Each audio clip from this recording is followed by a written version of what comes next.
are the best. Very smart. That dog in the could probably drive that bike. They really are. Well, I don't know about Opie. He might be feeling this. Snow, ice, wintertime temperatures, they can pose dangers for our pets. That's right. So to help you and your critters ride out this unseasonably cold weather, ride out, get it? Got it. Kristen Levine, our Wizard of Paws, is here. And she's got the scoop on keeping pets safe and fit as the temperatures dip.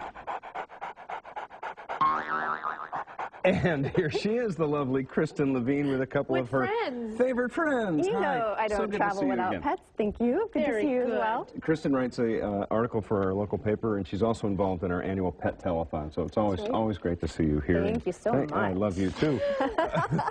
You have three very important tips for us today. Absolutely. This has been one of the coldest weathers any of us can remember, and it's really important to make sure that our pets are winterized, because we still have a few weeks of winter left. We're going to find out tomorrow on Groundhog Day just how much winter we have left. And I think a lot of people think just because they have fur, they've got a built-in fur coat, they're not going to freeze. Right.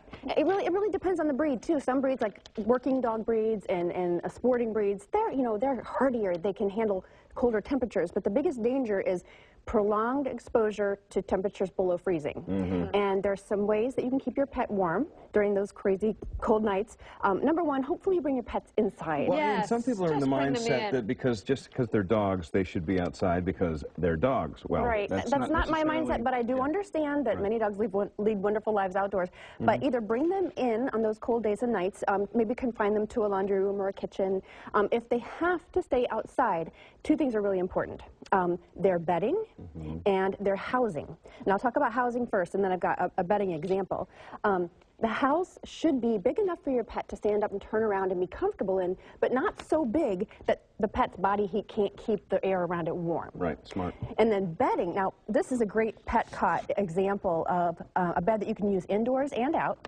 And what makes it so terrific is because it's elevated, air can get underneath it, and your pet's body temperature can heat the air around it. So that's the important part, is the elevation. It gets it off the actual real cold surface. Right, and also if the dog is on a damp surface or cat, you want them off. Cold and damp do not go well together. No, they do not. Yeah, let's do that. Let's squinch down. And then also you can. This particular cot has an all-weather mat that goes on top of it, but you could put a blanket or a towel on top as well. And the same principle works in the summertime too. It'll keep your pet cooler because it's elevated. So it's kind of an all year thing. You can watch for signs too in your animals. If they're shivering, obviously that's a sign. 4 big ones: shivering, if they get lethargic, if they become kind of uncoordinated, and you might not notice this, but if their blood pressure or heart rate rises or decreases, that can be a sign that they are experiencing hypothermia. And what comes after hypothermia is frostbite, and that's very serious. We want to avoid that.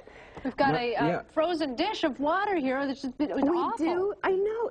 This happens. I mean, we've all seen our pet's dish freeze over, and how are they going to get hydrated with a popsicle? And it takes a long time. It takes a lot of licking, right? You got to lick a long time. And they're sporting some beautiful fashion here. They are, and these are just Explorer coats that are great for dogs who belong to people who have active lifestyles, or if you're going to be outside for a potty walk and it's really, really cold, put a jacket or a sweater on them.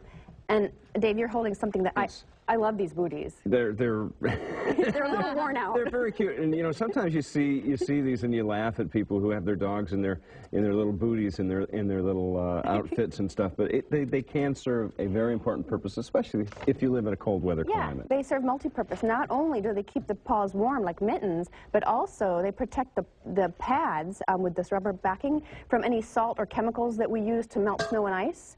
We don't want those getting on your pet's paws. We should mention these are both rescue dogs and wonderful pets. This is Josie and this is Lucky, and they're both from Pet Pal Rescue in Florida. And Lucky wants a drink, and darn it, that ice is just not cutting it. Lucky is having a popsicle. Lucky's determined. Kristen, thank you. My pleasure. And these are both Lucky dogs because they've been adopted. Yeah, always great to have you here.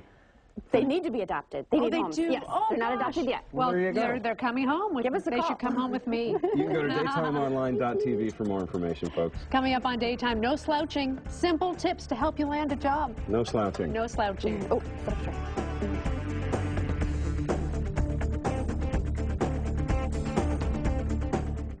Are you holding the remote right now?